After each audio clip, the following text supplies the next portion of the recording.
Welcome to One EMS the Assessment. I'm here at the Gym Suppliers Conference with Frank Palumbo. And Frank's a rookie in the field, but he decided to sit down and talk to me. I love how it is still a small world, no matter how much EMS has changed and grown, that you can still essentially be connected to everybody. Like you and I ended up knowing a whole lot of the same people before we met each other. So it's good people, right? It's there's that flip side of the coin. It's like, oh, we know that name. Don't worry. But I don't hear that as much. Not so much about your name as much. Brian Haney, he trashed you a little bit, but there's that. He's a good guy. So we're gonna play 3, 2, 1. 3 easy questions, 2 tough questions, 1 thought process or hard question. So we'll jump into it. What got you into EMS? Ooh. Thought we were starting with the hard questions. See what this goes. EMS was an accident. I wanted to join the fire department. I had a best friend who was riding a motorcycle. He had passed away. Watched that whole process happen, and had kind of thought I wanted to go. And then I definitely went to the fire department. Didn't really care to be an EMT, but they said, "Hey, this is going to be part of the recruit school. You got to go do it." So I did it. So interesting though. So you watched the tragedy of your friend, but instead of doing the medicine, you wanted to do the fire rescue. Well, I didn't understand why he didn't make it, but more than that, in the series of events, there was a rescue involved also. So I just thought it was really cool, and the trucks were bigger. They had more lights on them. They compensate more, that's right. Yeah, their uniform's a little bit cleaner pressed. So that is true. That's almost always true. And fighting fire seemed appealing. That looks like fun. Let's go do that. So that's kind of where that went. Gotcha. All right. How long? Well, no, so I was going to say, I went to EMT school, and I tell everybody this stories because it's one of my favorite stories out of my career progression is I went to EMT school because I had to. I didn't want to, and I told everybody that, and Amy was actually the one that I had told that to. Well, she had called. She said, "Hey, there's a grant program happening at the school, and we'll send you to paramedic school, and the only cost to you is about a $70 drug test and background." And I told her to kick rocks. I didn't want to be a paramedic. Down sand, lady. Yeah, I told her I didn't want to be a paramedic. Happy being a firefighter. There were some wiser people that were around me at the time. They said, "Hey, idiot, you should take that offer. Like, that's a really good offer."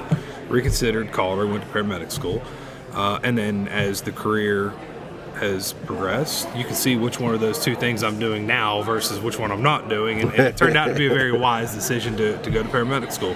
I mean, they fly planes to put out forest fires. You could be doing that. I could, right? That would be. You don't want to get down there. Like they're just dropping water. That's wild. So, how long have you been in the field? We are on my 15th year. Okay, and currently you're in some kind of leadership. That's correct. So, 15 years, and. Did you ever, have you been a flight medic? Yes. Okay. Yes. I flew for 3 years up in Snellville, in the Metro Atlanta base for Airbac over on the east side of Atlanta. Would you say, because from the ground point, so I never want to put out fires. Okay. Similar story as far as seeing an incident, seeing the ambulance. I was on basically campus security at the time for the college I was going to, and I see one of my fellow security guys get on the back of the ambulance and do the TV thing, shut the door, slap the button, and it went on its way, which I didn't know that was dumb, but it looked cool at the time. And I asked him, "What are you doing?" He's like, "Well, I got my EMT, and I work there on the weekends because it's a great side job, and you'll always have a job if you need it." So when I went home from college, I was like, "That looked cool. I'll try EMT school." Never wanted to put out fire. Never wanted to do any of that. But from my point of view, it was you became an EMT, then you can become a paramedic, then what? Well, you can become a captain, then what? Well, you can be a flight medic. It's like, have you met me? That ain't gonna happen. That's what you're saying. Yep. Yeah, but so from your point of view, is flight medic a higher progression than? Not that you're better than or smarter, but is it like a career progression for our field? It depends on how you want to view your career. And I think EMS is still changing to this day as far as what the ground services are providing. I think that there's been a lot more of a push for critical care on the ground, and they're providing that education and that access to critical care on the ground. When it comes to a knowledge base, I will say that we have the resources and we provide that, and we also have the equipment to be more of a critical care step than it is a ground medic's they're not afforded that same opportunity. When it comes to a career progression, I don't know that we have more opportunities, right? I say it to our new hires a lot, like, I need you to be a paramedic first. We just put you in a helicopter. And after you can be a basic paramedic, then we'll start to build upon those skills. But we have to have the foundation there to build on. But, you know, we're not keeping people at a rate that would suggest they're coming to us to retire because this is the pinnacle of the profession or anything like that. I'd say our average shelf life is probably 3 to 5 years on a clinician right now. It's not super good, but our industry has a lot of the same things that people deal with on the ground, just the volume's a little less. Well, I heard you talking to Jason L. earlier, but there's volume and there's volume, and every call you run is not a stump toe. It's a lot of work. It is in that call volume. So your 5 calls might not be the same as a 911 truck's 5 calls. Yeah, it's not, but we also see a lot of ground resource, like we supplement their service. And so we do see some patients that don't quite need critical care, but they need a resource. And we provide that as well, right? We don't really discriminate on, like, if you call, we will provide that service. I get it. I like it. All right, so that was the 3 easy ones. We're on to the tougher ones. If you had all the power in the world, nothing stops you, what is one thing you would change about EMS? I would make every single provider in EMS go to 12-hour shifts and do away with 24s. Why is that? First thing I agree, but why is that? No, one, the amount of accidents, crashes, med errors, patient care, everything drastically is reduced when you go beyond that 12th hour. We see our standard busy units staying up at all hours of the night, and it's becoming a regular thing. And it's a patient safety issue, and it is a provider issue. It is a liability for the companies and the governments in cities that these people work for. I don't think that the solution is the 2496 model, I think, or the 4896 model that some fire departments have adopted. If I look at it, and if I was king for the day, it'd be the first thing that I did, and I wouldn't let another EMS agency run a 24-hour shift. That'd be the end of it. I hear you. Do you, because this is something that popped up yesterday, one of the classes I went to, about how we go through a cycle, and at some point, we don't feel worthy to do our jobs. It's imposter syndrome, right? You show up, and everybody's looking to you, and you're like, if I get it. Have you had a moment in your career where you felt like you weren't worthy or weren't ready to really serve on that call? Yeah, no, there is one very specific time when I flew, and then there was also another time when I was in the back of an ambulance that I needed help, right? And you're not always provided with that resource of help. And so, you know, with the flight story, we walked into an ICU, and it was just a very complex patient, and I looked at my nurse and said, I don't even know where to start. Right, like, I need your help, but my hands will be functional, and I will do whatever you need them to do, but I do need some guidance. And it helped just us build our trust and everything else in each other. And I think that's the best thing that can happen. The downfall to that is when you're in an ambulance, you know, there's not another person to help guide you.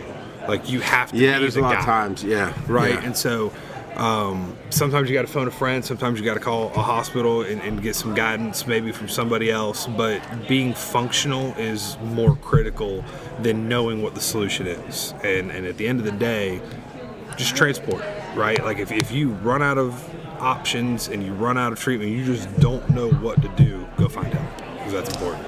That is very, very important. I mean, I was talking to Heath, and he was talking about how mental health and how he could recall, at the time when he was recalling it was 10 years prior, recalling vivid detail. It plays into what you were just saying. The only time I felt basically unworthy or unprepared was a kid by the textbook. We did everything right. I mean, everything was perfect. And I don't remember the kid, but I remember the firefighters in their eyes when they all looked at me helpless going, what do we do next? And I'm the medic going, I don't know. Right. But I had to think of something because they're all looking at me. Yeah, it's you do need guidance and help, and sometimes you just do the best you can. That's right. With what you got. So the tough one is 4 categories. You pick one: finance, mental health, education, or I get to ask you anything. Anything. All right. As a leader, how hard has it been to be honest and transparent with your people while at the same time holding them accountable. And transparent being not this is why we do it, but hey, I'm human, I made a mistake on this and now we're changing mentalities. Yeah, I think I can be pretty humble. Holding people accountable is a hard conversation for a lot of people. And it's a hard conversation for me, right? I'm far more of a people person, and I want to create the right environment for them where they can feel safe and happy at work. But at the same time, like, we do have minimum expectations that we have to hold ourselves and our people too.